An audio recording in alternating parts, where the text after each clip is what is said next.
Dan perlu teman-teman tahu, jin ini lebih banyak jumlahnya dari manusia ya. Lebih banyak. Iblis tadi yang kita sedang bahas, salah satu dari golongan jin. Jadi ada jin-jin yang lain.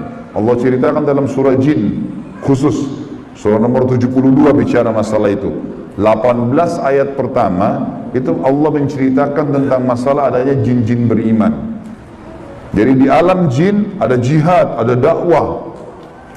Tetapi kepada syaitan, dan syaitan ini golongan fasik dan golongan kafir dari jin. Ada jin mukmin, ada jin fasik, ada jin kafir, sama manusia. Ada manusia beriman, ini yang beriman manusia, dan jin yang beriman tidak akan interaksi. Kalau golongan fasik dari manusia dan golongan kafir, fasik maksudnya muslim tapi masih banyak dosanya. Di alam jin juga ada jin fasik, muslim tapi banyak dosanya, dan ada kafir. Di alam jin, fasik sama kafir ini namanya syaitan. Jadi semua syaitan pasti jin, tidak semua jin itu syaitan. Bisa ditangkap ini ya? Oke. Ini pemahamannya. Nah, syaitan ini dipimpin oleh iblis. Jadi iblis bukan raja jin, tapi raja syaitan. Teman-teman sekalian, semua syaitan kita disuruh jadikan musuh. Kalau datang, diusir.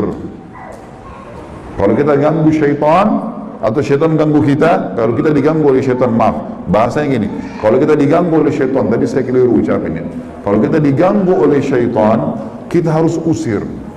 A'udzu billahi minasyaitonir rajim. Mulai ada malas ibadah, mau buat dosa, mau buat zina, a'udzubillahi minasyaitonir. Syaitan lagi datang nih godain. Saya berlindung kepada Allah dari syaitan yang rajim. Rajim itu dirajam, teman-teman. Jadi kalau bahasa Indonesia terjemahan terkutuk itu sebenarnya kurang tepat itu. Tepatnya rajim itu adalah dirajam. Rajam itu malaikat ambil panah api, dipanahin dia. Jadi kalau kita diganggu oleh syaitan, kita bilang a'udzubillahi minasyaitonirrajim, itu Allah datangkan malaikat bunuh syaitan itu yang sedang goda kita. Dirajam dia, dilempar dengan panah-panah api. Seperti Allah bilang dalam surah Al-Mulk, wa ja'alnaha rujuman lisyayatin. Dan kami jadikan bintang-bintang itu sebagai panah-panah untuk mematikan syaitan-syaitan. Jadi nggak boleh berteman, nggak boleh menikah, nggak boleh interaksi, nggak boleh apa-apa. Mereka punya dimensi waktu yang berbeda. Tidak boleh lintas alam. Teman-teman, kita ini manusia. Manusia sudah Allah ciptakan makanan kita. Makanan kita inilah daging, ini ayam, ada sayur-sayuran, ada buah-buahan yang kelihatan depan mata. Yang manusia bisa cocok tanam, bisa ternak, itu makanan kita. Inilah kita, inilah baju kita. Inilah penglihatan kita yang kita bisa lihat. Inilah bangunan rumah kita dan masjid kita. Ini alam kita, teman-teman. Untuk membuat manusia lain suka dengan kita, simpatik, ada cara manusiawi. Ya, punya pintar dalam berbicara, punya prestasi dunia, berpendidikan kah, kaya kah, suka membantu kah, ada caranya. Jangan pindah lintas alam nih. Orang-orang yang jadi dukun, jadi peramal, jadi penyamun, ini lintas alam. Dia pergi ke jin-jin itu, minta tolong. Dan ini tidak boleh. Pindah ke alam mereka tidak boleh. Dilarang sama Allah. Kalau kita pindah ke alam mereka, kita akan ditipu nanti. Kalau jin beriman, tidak akan kerjasama sama manusia. Tapi syaitan ini kerjasama sama manusia. Ingat, kita pemimpin, garis bawahi kalimat ini. Jadi orang-orang yang jadi dukun itu, kalau mereka pergi ke bersemedi di gua, di pinggir pantai, manggil-manggil wahai dewa, wahai penjaga ini, apalah di Indonesia, ini Roro Kidur lah, atau apa semua dipanggil, Gondoruo, Tuyul. Ini semua, teman-teman, bahasa yang diucapkan oleh manusia karena tidak faham kedudukan dia. Dia kalau lagi bersemedi di situ, syaitan yang lewat di sekitar tempat itu muter-muter lihat, ini manusia, ini pemimpin saya ini. Nggak bisa, dia mengalahkan manusia, nggak bisa. Syaitan nggak bisa kalahin kita. Syaitan hanya bisa bisik saja, buat, jangan, gini, cuma begitu. nggak lebih daripada itu. Bapak Ibu sekarang waktu mau kesini tadi ke masjid, mungkin ada setan bisikin, jauh, keburu nggak ya, dapat tempat atau apalah. Tapi Bapak Ibu tetap jalan. Setannya mau buat apa?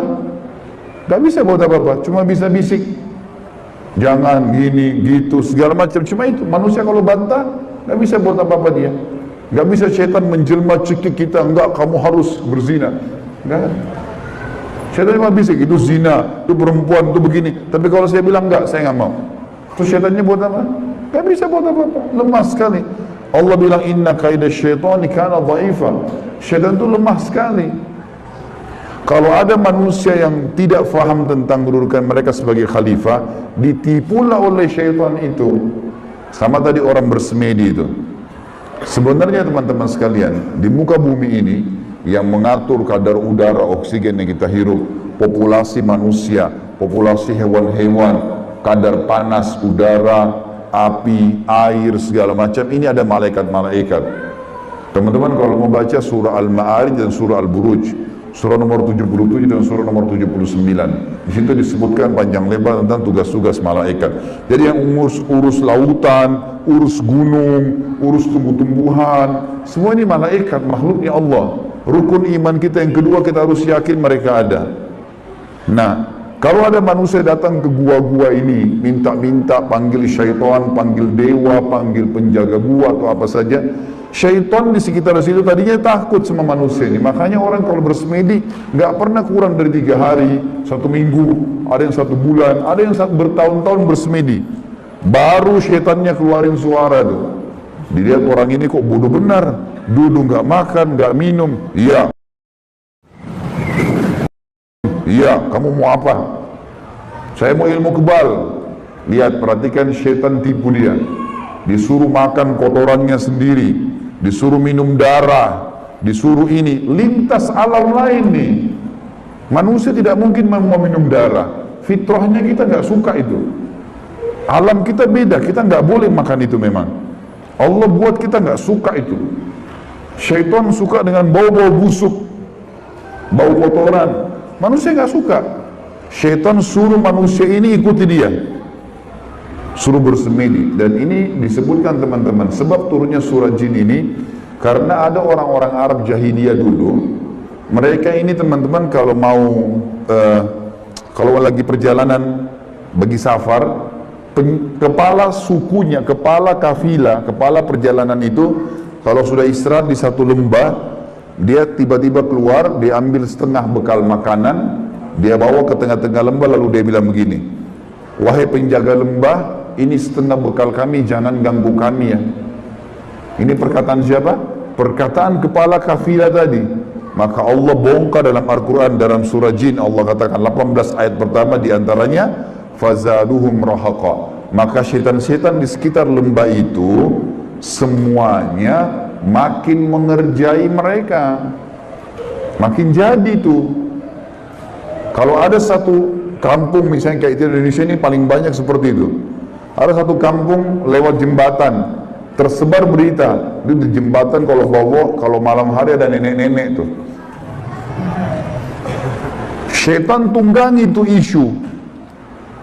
Kalau ada orang takut, makin jadi, makin kelihatan. Yang lihat hanya orang yang takut saja. Orang yang tidak takut tidak bakal lihat, tidak bakal kelihatan.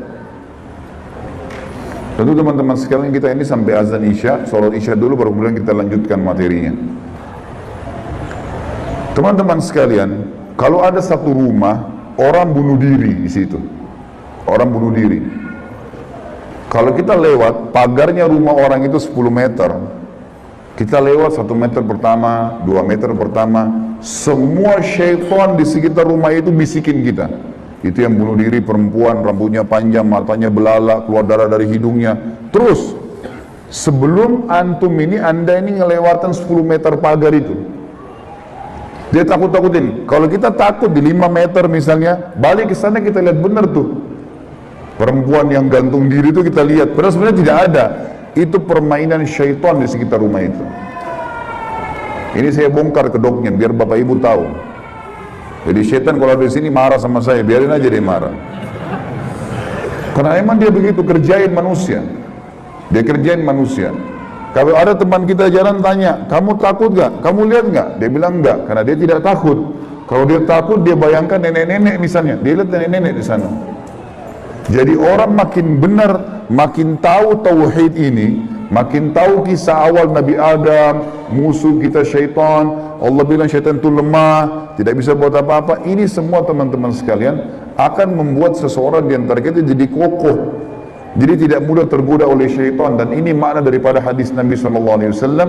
Hai Ibnu Khattab, Umar bin Khattab, kalau kau lewat di sebuah lembah, syaitan tahu kau lewat di lembah itu, dia cari lembah lain. Padahal Umar nggak pernah lihat syaitan itu. Syaitan yang lihat Umar. Kok bisa syaitannya takut? Karena tahu kalau Umar ini sudah tahu sedikit ada gangguan syaitan, langsung Umar baca A'udzubillahi minasyaitonirrajim. Berarti Allah utus malaikat bunuh dia. Orang-orang yang takut saja, yang belum faham, baru kemudian dikerjai oleh syaitan itu. Seperti itulah pemahamannya. Sudah azan?